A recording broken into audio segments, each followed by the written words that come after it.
చాలా సంతోషం. ఇవాళ ఈ భాగ్యనగరంలో ఉన్నటువంటి శ్రీరామ భక్త సమాజానికి నేను 6 నెలల క్రితం రావడం జరిగింది.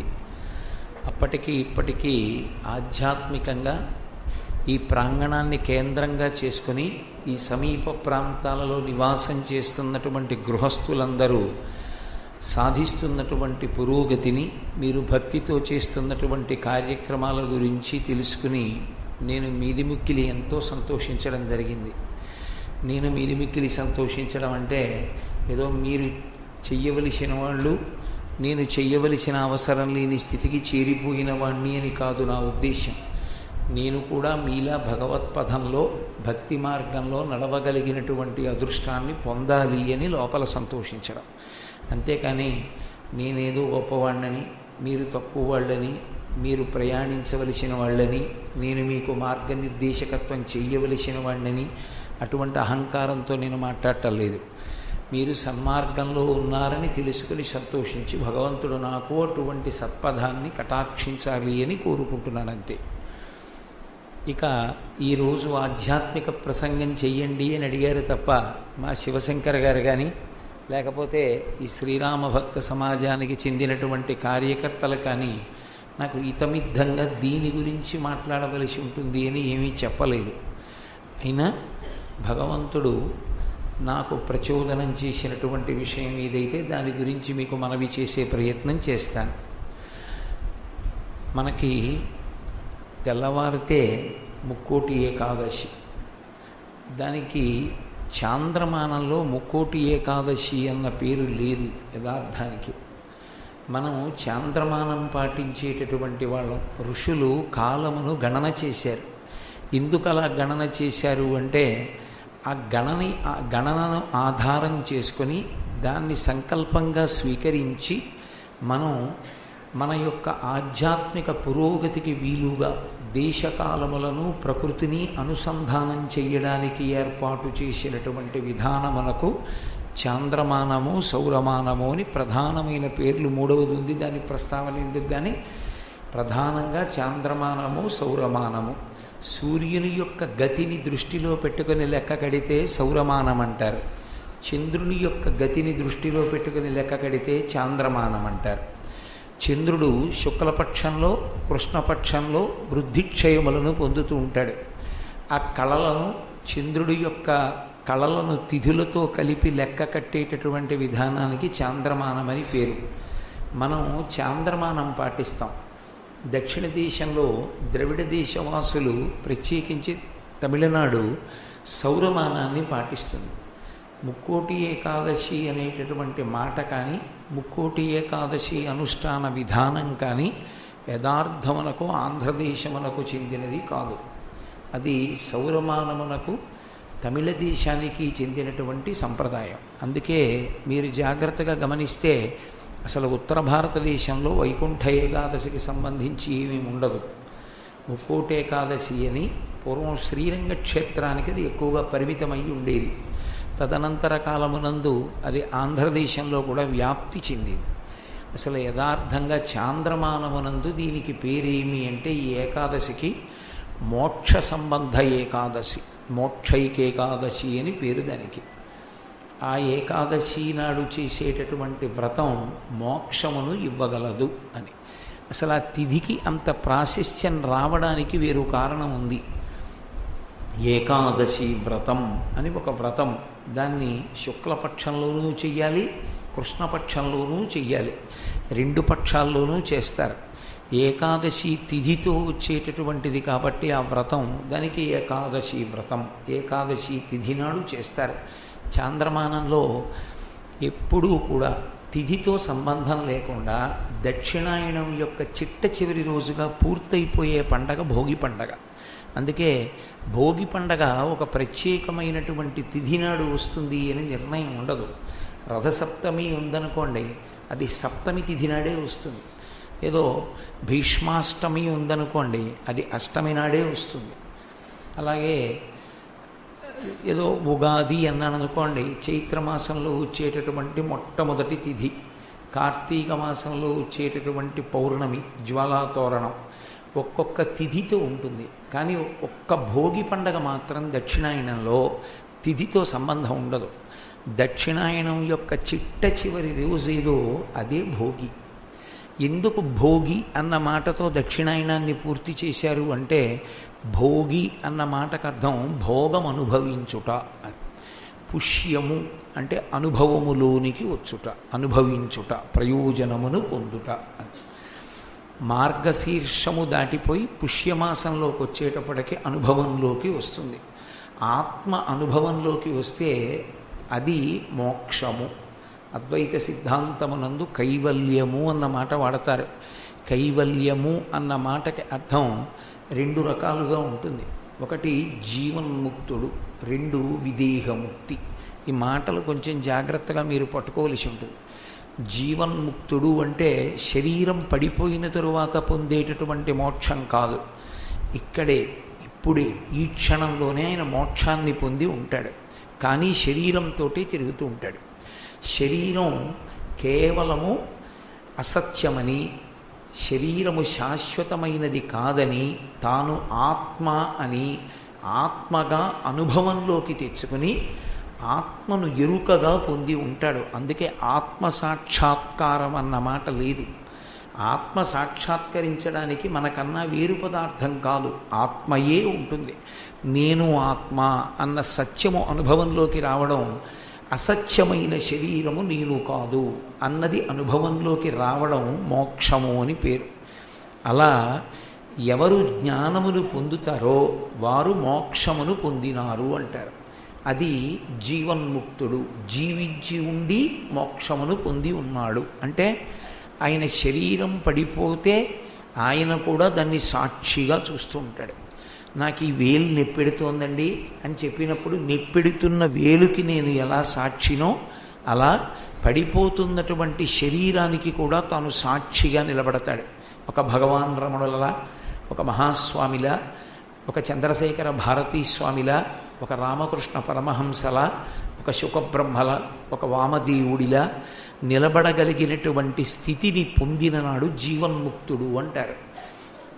అంటే జీవన్ముక్తుడంటే శరీరం లేనివాడు కాదు, శరీరంతో ఉండి మోక్షమును పొంది ఉన్నాడు. అంటే ఆయన ఆత్మ అన్న సత్యమును రూఢము చేసుకొని అనుభవంలోకి తెచ్చుకున్నాడు. ఇక విదేహముక్తి అంటే ఆయన శరీరం పడిపోతుంది. శరీరం పడిపోయిన తరువాత సన్యాసాశ్రమంలో ఉన్న వాళ్ళైతే శరీరాన్ని భూమిలో పెట్టి పైన శివలింగం పెడితే అధిష్టానం అంటారు, తులసి కోట పెడితే బృందావనం అంటారు. శరీరం పడిపోయినా ఆయన అంతటా వ్యాప్తి చెంది ఉంటాడు ఆత్మగా. ఆయన తన శిష్యులైనటువంటి వారు ఎలుగెత్తి పిలిస్తే, వారు ఆరాధన చేస్తే ఎప్పుడూ పలుకుతూనే ఉంటారు, ఎప్పుడూ శిష్యులకి మార్గదర్శనం చేయిస్తూనే ఉంటారు. శిష్యుడు దెబ్బ తినకుండా, శిష్యుడు పతనాన్ని పొందకుండా గురువు కాపాడుకుంటూ ఉంటాడు. ఆయన శరీరంతో లేరు అని ఆయనకు అటువంటి దక్షత లేనివాడు కాదు, ఆయన ఈశ్వరుడై ఉంటాడు. అదే కామకోటి పీఠాధిపత్యం వహించిన మహాపురుషులు చంద్రశేఖరేంద్ర సరస్వతి, రామకృష్ణ పరమహంస, చంద్రశేఖర భారతి వంటి మహాపురుషుల విషయంలో ఇవాల్టికి కూడా అది పరమసత్యమై ఉండడానికి కారణం అదే. దాన్ని విదేహముక్తి అంటారు. ఏకాదశి వ్రతం, ఏకాదశి వ్రతం చాపి త్రయం అత్యంత దుర్లభం అని స్వామి పుష్కరిణీ స్నానం, సద్గురోః పాదసేవనం, ఏకాదశి వ్రతం చాపి త్రయం అత్యంత దుర్లభం. ఏకాదశి వ్రతం చెయ్యడం సాధ్యమయ్యే విషయము కాదు.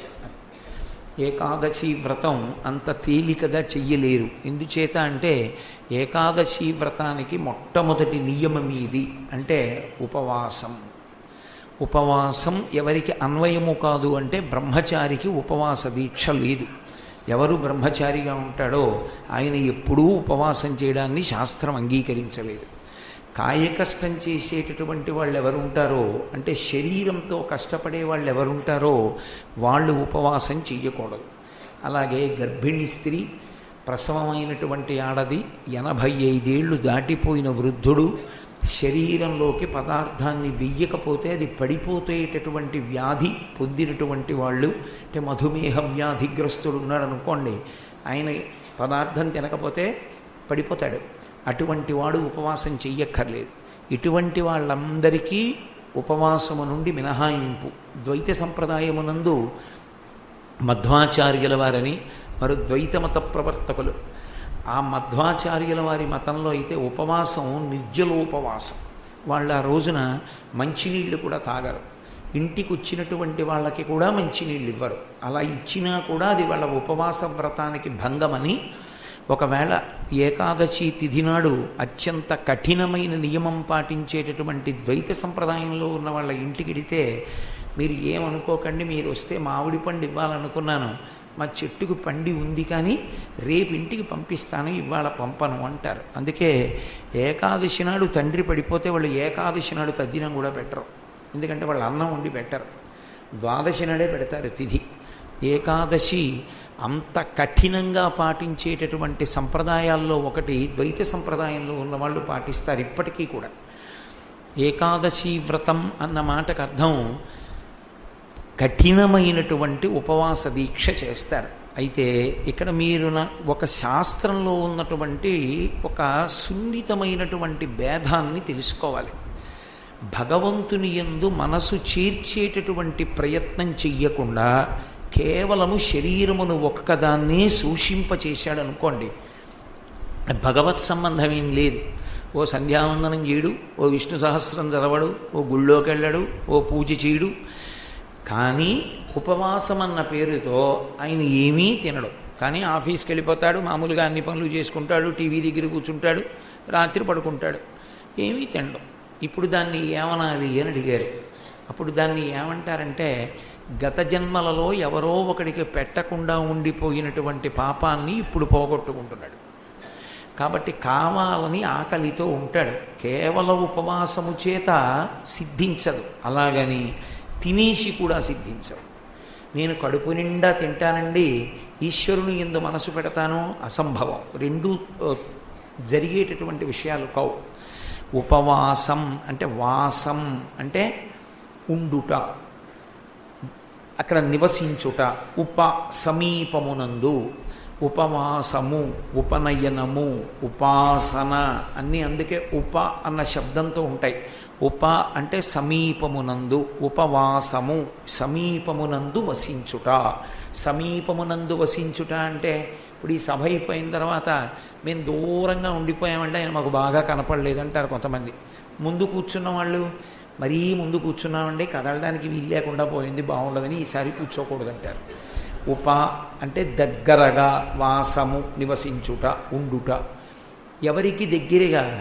తత్పదార్థమునకు దగ్గరగా. తత్పదార్థం అంటే నిజానికి దానికి పేరు ఉండదు, పేరు లేనటువంటిది పరబ్రహ్మస్వరూపము. అందుకే రామకృష్ణ పరమహంస ఒక మాట అంటారు, అసలు ఈ లోకంలో ఎంగిలి చెయ్యబడనది అన్నది ఏదైనా ఉంటే ఒక్క ఆత్మ ఒక్కటే. ఎంగిలి చెయ్యబడనది అంటే నోట్లోంచి వచ్చినది ఏదైనా ఎంగిలే కదూ. నాకు మీరు ఇక్కడ ఓ సీతాఫలం పెట్టారనుకోండి, నేను 4 గింజలు నోట్లో వేసుకుని మిగిలింది మీకు ఇచ్చాననుకోండి, ఏమంటారు దాన్ని? కోటేశ్వరరావు గారు ఎంగిలి అంటారు. నేను నోట్లో వేసుకోగా మిగిలింది ఏదైనా ఎంగిలే. రామాయణ భారత భాగవతాలు కూడా ఎంగిలే. ఎందుకంటే అవి నోటితో చెప్తాం, ఆత్మ గురించి చెప్పడానికి ఉండదు. యతో వాచో నివర్తంతే అప్రాప్య మనసా సహా. మనస్సు వాక్కు వెనక్కి తిరిగిపోయి అనుభవించడం తప్ప మాట్లాడి చెప్పడానికి ఏది సాధ్యం కాదో అది ఎంగిలి కాలేదు, అది అనుభవంలోకి వస్తుంది, అది ఆత్మ. ఏకాదశి వ్రతం అన్నది అంత కష్టం ఎందుకైంది అంటే యథార్థానికి ఉపవాస వ్రతంతో ఎందుకు చేయిస్తారు ఏకాదశి అంటే, ఉపవాసం అంటే మీతో చెప్పాను నేను, తత్పదార్థమునకు దగ్గరగా వసించుట. దగ్గరగా వసించడం దేని చేత సాధ్యమవుతుంది? ఇంద్రియములను మనస్సుని ముడివేస్తారు. ఈ రెండిటిని ముడివేసి ఈ రెండిటికి మధ్య ఉండేటటువంటి పదార్థము, ఈ రెండిటి సమన్వయము, వీటి వలన వచ్చేటటువంటి ఉద్ధాన పతనములు, వీటి వలన తిరిగేటటువంటి జనన మరణ చక్రమును గురించి ఆలోచన చేస్తాడు. ఆలోచన చేసి నిలబడినదేదో అది ఏకాదశి వ్రతం అని ప్రసిద్ధి. మీరేమిటో అన్నారు కానీ అంత స్పష్టంగా లేదండి అంటారు మీరు. నాకు తెలుసు, ఇంద్రియములు మనసు ఈ రెండు కూడా ఒక్క ఒక్క నిద్రాకాలమునందు తప్ప, నిద్రాకాలమునందంటే ఒక్క సుషుప్తిలో తప్ప, గాఢ నిద్రలో తప్ప రెండు అవస్థల యందు ఈ రెండు సమన్వయం అవుతుంటాయి. ఇంద్రియములు అంటే ఏకాదశం అని 11 ఇంద్రియములు ఉంటాయి మనకి. అసలు మనుష్యుని జీవితానికి ఉన్నటువంటి గొప్పతనం అదే. 11 ఇంద్రియములను అనుసంధానం చేస్తే 11వ రంధ్రంలోంచి వెళ్ళిపోతాడు. అందుకే జీవితమంతా ఏమి అని అడిగారు. జీవితమంతా రంధ్రాన్వేషణమే. రంధ్రాన్వేషణము అంటే కన్నమును వెతుకుట. జీవితం ఏమి అంటే రంధ్రాన్వేషణము. ఏ రంధ్రాన్ని అన్వేషించాలో అది అన్వేషించిన వాడు తరించిపోతాడు. అక్కర్లేని రంధ్రాన్వేషణ చేసిన వాడు నాశనం అయిపోతాడు. అంతే తేడా. వాడికి అదో అలవాటండి రంధ్రాన్వేషణ చేయడం అంటారు. రంధ్రాన్వేషణం అంటే ఏమిటో తెలుసా? మనకి కనపడేవి 9 కన్నాలు ఉంటాయి. అనుభవంలోకి వచ్చే కన్నాలు 9. 2 కళ్ళు, 2 ముక్కు కన్నాలు, 2 చెవి కన్నాలు 6, నోరు 7, మలద్వారం 8, మూత్రద్వారము 9. 9 రంధ్రములు. ఈ 9 రంధ్రముల గుండా బయటవి లోపలికెడతాయి, లోపలవి బయటికెడతాయి. ఇక సూక్ష్మమైనటువంటివి రోమకూపములు ఉంటాయి. వాటిని పెద్దగా లెక్కలోకి తీసుకోరు. ఈ 9టిని ప్రధానమైన రంధ్రములు. ఒకటి అమ్మ కడుపులోంచి బయటికి వచ్చినప్పుడు మూసుకుంటుంది, దాన్ని దశమరంధ్రం అంటారు. బొడ్డు కడుపులో ఉండగా అమ్మ తిన్న అన్నం నాభిగొట్టంలోంచి లోపలికి వెడుతుంది అని నాభిగొట్టంతో అనుసంధానం అవుతుంది. అది అమ్మకి బిడ్డకి పోషణకి సంబంధించినటువంటి మార్గము. అందుకని నాభి సంబంధము 10వది. అది బయటికి వచ్చినప్పుడు కోసేస్తాడు. నాభి తెగిపోతుంది, హృదయ సంబంధం మిగిలిపోతుంది. వీడు నా కొడుకు అన్న భావన, ఈమె నా తల్లి అన్న భావన నిలబడిపోతాయి. హృదయ సంబంధము మిగులుతుంది, నాభి సంబంధము తెగిపోతుంది. నాభి సంబంధం తెగిపోయి నాభి మూసుకుపోతుంది. అక్కడతో 10వ రంధ్రం మూసుకుంది అని. 11వ రంధ్రం తెరుచుకోవలసినటువంటి రంధ్రమునకు దారి వెతుకుతారు. దాన్ని ఏకాదశి వ్రతం అని పిలుస్తారు. ఏ 11వ రంధ్రం తెరవాలి అంటే ఆ రంధ్రం దగ్గరికి వెళ్ళి మూత తీయడం రావాలి. అది మూత తీయడం వచ్చేసింది అనుకోండి, వాడిక మళ్ళీ రాడు. ఆ ద్వారం గుండా బయటికి వెళ్ళిపోయిన వాడు ఎవరుంటాడో వాడు ఇక మళ్ళీ వేరొక శరీరంలోకి రాడు. ఆసారి ఎప్పుడు వెళ్ళాడో అలా అదే ఆఖరిసారి వెళ్ళిపోవడం. ఆ 11వ రంధ్రం ఎక్కడుంటుంది అంటే బ్రహ్మరంధ్రము అని ఇక్కడ ఉంటుంది అంటారు. అందుకే దాన్ని చేత్తో ముట్టుకోరు. దాన్ని గట్టిగా కొట్టడం కానీ లేకపోతే అక్కడ ఎవరు పడితే వాళ్ళు చెయ్యి పెట్టడం కానీ చెయ్యకూడదు. అది బ్రహ్మరంధ్రమునకు ఒక శక్తి ఉంటుంది, అది తేజస్సును అందుకుంటుంది. అందుకే ఒక్క గురువు మాత్రమే హస్తమస్తక సంయోగంలో తన చెయ్యి శిష్యుని యొక్క తల మీద పెడతాడు. ఇతరమైనటువంటి ఏ సందర్భంలోనూ తల మీద చెయ్యి పెట్టకూడదు. ఒక్క ఆశీర్వచనం చేసినప్పుడు పెడతారు. తల్లి కానీ తండ్రి కానీ ప్రత్యేకించి తలస్నానం చేయించేటప్పుడు అభ్యంజనము అని ఉంటుంది. ఒళ్ళంతా నూనె రాసుకోవాలి అని, దానివల్ల అలక్ష్మి పోతుంది అని. నూనె రాసుకుంటే లక్ష్మి యొక్క స్పర్శ కలుగుతుందంటే లక్ష్మీదేవి యొక్క అనుగ్రహం. తైలే లక్ష్మి జలే గంగా అని పర్వదినాల్లో నీటి యందు గంగా, నూనె యందు లక్ష్మి ప్రవేశిస్తాయి. నూనె అభ్యంజనము. ఒంటికి నూనె రాసుకుని తల నుంచి స్నానం చేస్తారు. చేసే ముందు తల్లి మాడు మీద నూనె పెట్టి చెయ్యి పెట్టి ఆశీర్వచనం చేస్తుంది. అటువంటి పెద్దలకి అధికారం ఉంది. ఒక్కొక్క ప్రత్యేక సందర్భంలో, ఇప్పుడు ఆ ధర్మశాస్త్రం అంతా నేను ఎక్కడ చెప్తాను కానీ కొన్ని ప్రత్యేక సందర్భాలలో భార్యకి అధికారం ఉంటుంది. తనకన్నా చిన్నదైన భార్య తలని ముట్టుకోవచ్చు. తన కడుపున పుట్టినటువంటి బిడ్డలైతే 5 మహా అయితే 8 దాటిపోయిన తర్వాత ఇక శరీరం మీద ఎక్కడా ముద్దు పెట్టకూడదు. ఒక్క వాసన చూడాలి. మూర్ధన్యస్థానమనందు వాసన చూసి పిల్లల్ని పంపిస్తే వాళ్ళకి ఆయుర్వృద్ధి కలుగుతుంది. అందుకని బ్రహ్మస్థానము అంటే ఇక్కడ ఉండేటటువంటి బ్రహ్మరంధ్రము 11వ ద్వారం. ఈ 11వ ద్వారాన్ని తెరుచుకుంటాడు జీవుడు. ఊర్ధ్వముఖ చలనం చేసి కింద నుంచి పైకెక్కుతాడు. పైకెక్కి ఇక్కడ ఉండేటటువంటి ద్వారాన్ని తెరుచుకుని నిర్గమిస్తాడు. అలా నిర్గమిస్తే ఆయన ఇక రాడు, ఏ శరీరంలోకి ఆయన ప్రవేశించడు. ఆయన అలా వెళ్ళిపోయిన వాడు ఎవరున్నాడో వాడు చిట్ట చివరిసారి శరీరాన్ని విడిచిపెట్టేశాడు. ఎందుకని? ఇంకొక శరీరంలోకి వెళ్ళడు. అందుకని ఆయన ఇక మళ్ళీ మరణించవలసిన అవసరం ఆయనకి లేదు. అదే చిట్ట చివరిసారి శరీరం పడిపోవడం. ఆ రంధ్రమును వెతుక్కోవడం, దాన్ని ఎలా తెరవాలి అన్న మార్గం తెలుసుకోవడాన్ని రంధ్రాన్వేషణము అంటారు. జీవితమంతా రంధ్రాన్వేషణమే. అంటే ఉపాసనా మార్గమునందు ఆ రంధ్రము దగ్గరికి ఎలా వెళ్ళాలో జీవుడు తెలుసుకుంటాడు. అది యోగ సంబంధమైన రంధ్రములే కానీ బాహ్యమునందు కనపడతాయా అండి అంటే అవి కనపడవు. అందుకే వివేకానందుడు పంచాంగంలో తిథి దగ్గర ఎర్రసిరాతో గీత గీసుకున్నాడు. శిష్యులకు అర్థం కాలేదు ఎందుకు గీత గీశాడో. ఖచ్చితంగా అన్ని గంటల, అన్ని నిమిషాల, అన్ని క్షణాలు పూర్తయ్యేటప్పటికీ ఆయన బ్రహ్మరంధ్రం చిట్లిపోయి నెత్తురు పైకి చిమ్మి కింద పడిపోయాడు. ఆయన వెళ్ళిపోయాడు. అంటే జీవుణ్ణి అలా తీసుకెళ్ళిపోగలిగినటువంటి శక్తిని పొందుతారు ఉపాసన చేత. దాని యందు ఏకాదశి వ్రతం. ఏకాదశి అన్న మాటకు అర్థం ఏమిటంటే 11వ రంధ్రము నుండి వెళ్ళిపోవడం కోసమని 11 ఇంద్రియములను కడతారు.